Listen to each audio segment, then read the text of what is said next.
عمران خان حکومت میں جنرل باجوہ کے ذریعے، جنرل فیض کے ذریعے آئے یا بشرا بی بی کے جادوؤں کے ذریعے عمران خان کو حکومت ملی؟ اس وقت کی جو قیادت تھی انہوں نے یہ سارا ایک پلان بنایا تھا۔ بلاول بھٹو کی جانب سے ٹویٹ کیا گیا کہ ہم اس ترمیم میں ساتھ نہیں چلیں گے، بعد میں سب نے ووٹ بھی دیے۔ بعض شکوں پہ اعتراض تھا، صدر کو استثنا دے دیا گیا کہ اب وہ جو مرضی جرم کرے۔ صبح ووٹوں میں پھنسے رہتے تھے۔ سوشل میڈیا پہ تو یہ تاثر ہے کہ نواز شریف نے عدلیہ سے نہل کرنے کا بدلہ لیا ہے۔ 28ویں آئینی ترمیم میں کیا ہوگا، اب اس کی کیا ضرورت ہے؟ عمران خان ہسٹری بن جائے گا، پی ٹی آئی کو تو کوئی ووٹ ہی نہیں دے گا۔ عوام میں اس کی مقبولیت کم نہیں کر پائے۔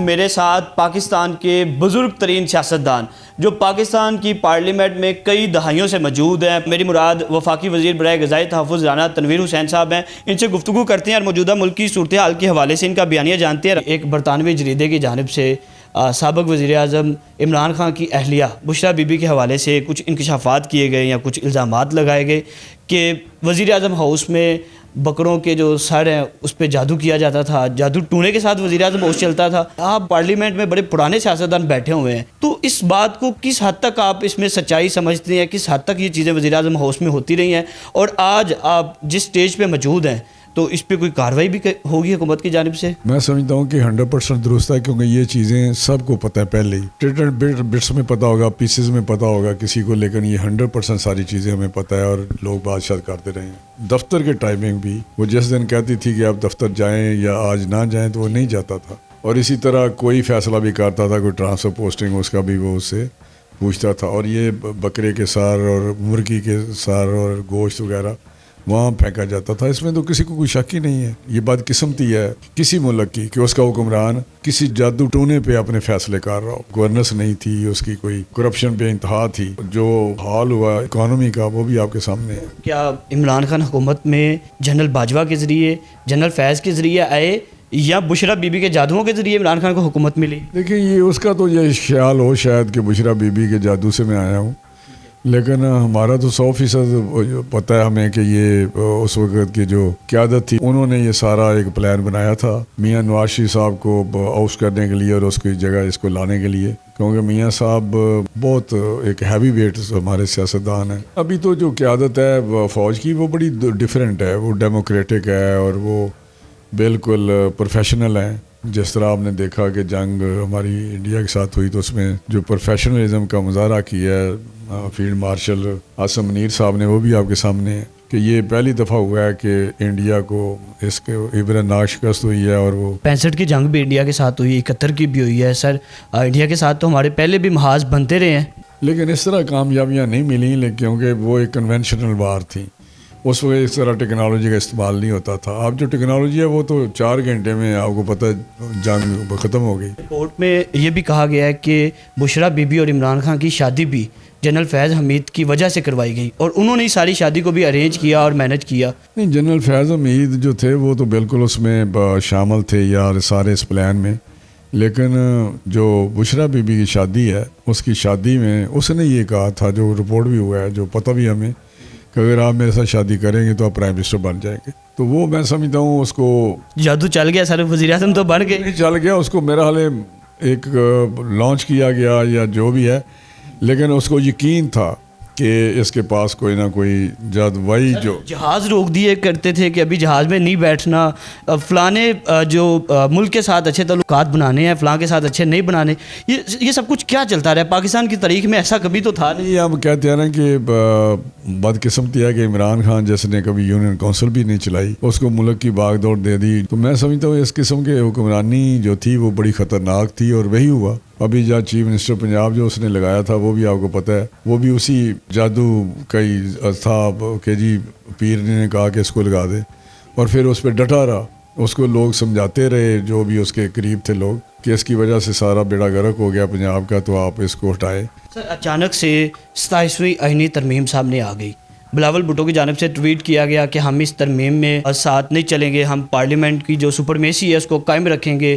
بعد میں سب نے ووٹ بھی دیے، اچھے بچوں کی طرح سب نے۔ سینٹ میں جو شیری رحمان صاحبہ کے ساتھ تھوڑی سی جو نوک جھوک ہوئی، تو سر پیپل پارٹی آپ کی اتحادی حکومت ہے، تو سر بظاہر عوام کو یہ تاثر کیوں دیا جاتا ہے کہ ہم اس سارے معاملات میں ہم نہیں چاہتے کہ یہ ہو، ہم نہیں چاہتے کہ 27ویں آئینی ترمیم چلے اور ساتھ میں ووٹ بھی ڈال رہے ہوتے ہیں، تو سر یہ اتحاد کب تک چلے گا؟ پہلے کوئی لمبی چوڑی امینڈمنٹ تھی جس پہ ان کو بعض شکوں پہ اعتراض تھا، تو وہ اس سے نکال دی گئی۔ باقی جو کانسٹیٹیوشنل کورٹ ہے وہ تو ان کا بڑا پرانا ایک COD کا بھی حصہ ہے۔ اعتراض جائز تھا؟ ذاتی طور پہ میں سمجھتا ہوں وہ چیزیں بہت ضروری ہیں، ہونی چاہیے، جیسے ملک کے جو سسٹم ہے بہتر ہوگا، گورننس بہتر ہوگی۔ 27ویں آئینی ترمیم میں تو ایسی کوئی چیز سامنے نہیں آئی، عوام میں تو سر یہی تاثر ہے کہ صدر کو استثنا دے دیا گیا کہ اب وہ جو مرضی جرم کرے، چاہے صدر کسی کا قتل بھی کر دے تو سر اس پہ تو مقدمہ ہی نہیں ہوگا، چاہے وہ ڈی چوک میں کسی کے ساتھ جتنی مرضی بڑی زیادتی کرے، ڈکیٹی کرے، صدر تو سر اس ساری چیزوں سے مستعفی ہو گئے ہیں۔ سر نہیں دیکھیے، میں آپ کو بتاؤں کہ جو آپ بس سمجھتے ہیں کہ نیچے کی سطح تھے کہ جو کانسٹیٹیوشن کورٹ ہے، یا اسی لیے ہوا ہے یہ ریفارمز جو آئی ہیں یا امینڈمنٹس آئی ہیں عدلیہ کے حوالے سے، یہی تھا کہ ایک عام آدمی کو سال کیسے چلتے رہتے تھے، ریلیف نہیں ملتا تھا، کورٹس پہ بہت بوجھ تھا اور اس وہ موٹوں میں پھنسے رہتے تھے اور یہ آئینی معاملات میں مہینے سالوں لگا دیتے تھے۔ تو اب میں سمجھتا ہوں وہ ایشو علیحدہ ہو گئے ہیں اور یہ عدالتیں کام کریں گی لوگوں کے جو انصاف۔ لیکن سوشل میڈیا پہ تو یہ تاثر ہے کہ نواز شریف نے عدلیہ سے خود کو نکالنے کا، نااہل کرنے کا بدلہ لیا ہے۔ نہیں دیکھیں، عدلیہ سے یہ COD جو آج سے 19 سال پہلے ایک چارٹر آف ڈیموکریسی ہوا تھا، وہ سارے اس پہ سائن کیے ہوئے ہیں، سب پارٹی نے، مولانا فضل الرحمان نے، PMLN نے، بے نظیر صاحبہ نے، پیپلز پارٹی نے، کہ ایک آئینی عدالت بنے گی ملک میں، اور آئینی عدالتیں ہیں دنیا میں۔ تو میں سمجھتا ہوں وہ 19 سال بعد امپلیمنٹ کیا آگے، کیونکہ حالات امینڈمنٹ کے بڑی مشکل سے بنتے ہیں۔ 28ویں آئینی ترمیم میں کیا ہوگا، اب اس کی کیا ضرورت ہے؟ سننے میں آ رہا ہے کہ بہت جلد 28ویں آئینی ترمیم بھی پیش کی جائے گی۔ دیکھیے، جو آپ بات کر رہے ہیں بھائی، میں کہہ رہا ہوں کہ جو آپ عام بات کرتے ہیں کہ عام آدمی کی، اس میں لوکل گورنمنٹ کا MQM والے اس میں ڈالنا چاہتے ہیں تاکہ کنٹینیوٹی رہے۔ آپ کو پتہ ہے لوکل گورنمنٹ کا سسٹم جو ہے یا بلدیات ہیں وہ اس طرح سٹرونگ نہیں ہے پاکستان میں، اور یہ بہت ضروری ایک بیسک ایک سٹرکچر ہے یا ایک بنیاد ہے جمہوریت کی بھی اور لوگوں کا مقامی طور پہ معاملات حل کرنے کی، اور اس کے لیے وہ چاہتے ہیں کہ ایسی امینڈمنٹ آ جائے کانسٹیٹیوشن میں جو ٹنیور بھی پورا کریں اور یہ سلسلہ کنٹینیوٹی بھی رہے اور سلسلہ چلتا رہے۔ اب تو جو گورنمنٹ آتی ہے وہ سال بھی ہوتا ہے تو اس کو فارغ کر دیتے ہیں اور خاص اختیارات بھی نہیں دیتے۔ تو یہ تو ایک امینڈمنٹ ہے، دوسرا ایجوکیشن کے متعلق ہیں، ہیلتھ کے متعلق ہیں، اس قسم کے ایشو ہیں، متفقہ طور پہ ہم وہ لائیں گے۔ تو سر عمران خان کا آگے مستقبل کیا نظر آتا ہے کہ عمران خان کیسے جیل سے نکل سکتا ہے؟ کیا وہ اب بیٹھنے کے لیے تیار نہیں ہے، یا اپنی انا، اپنی ضد، یا کیا وجہ ہے کہ عمران خان آج تک؟ اس کی عمران خان کی جو آپ کو ڈسیزن ہے یا اس کی تاریخ ہے یا اس کا مینٹل IQ ہے وہ آپ کے سامنے ہے، جو اس نے فیصلے آج تک کیے۔ جب وہ پہلے جب پرائم منسٹر نہیں تھا، اس سے پہلے جب پرائم منسٹر بننے سے پہلے جو اس کی پالیٹکس تھی وہ کیا تھی، اور پھر جب پرائم منسٹر بنا تو اس وقت انہوں نے کس قسم کی گورننس دی، کس طرح کی حکمرانی کی، اس کی پالیسیز کیسی تھیں، پھر اس کے بعد جو اس کا رویہ تھا، جس طرح اس نے فیصلے کیے، 9 مئی کا واقعہ ہوا، جس طرح اس نے اسمبلیاں توڑ دیں، غلطیاں چھٹ کے، میں سمجھتا ہوں یہ پولیٹیکل ڈیسیژن کہہ ہی نہیں سکتے آپ ان کو۔ عمران خان غیر سیاسی بندہ ہے، سیاستدان نہیں۔ آدمی، اور میں نے جب یہ اترا ہے تو میں نے اسی وقت کہا تھا کہ اب عمران خان ہسٹری بن جائے گا، کیونکہ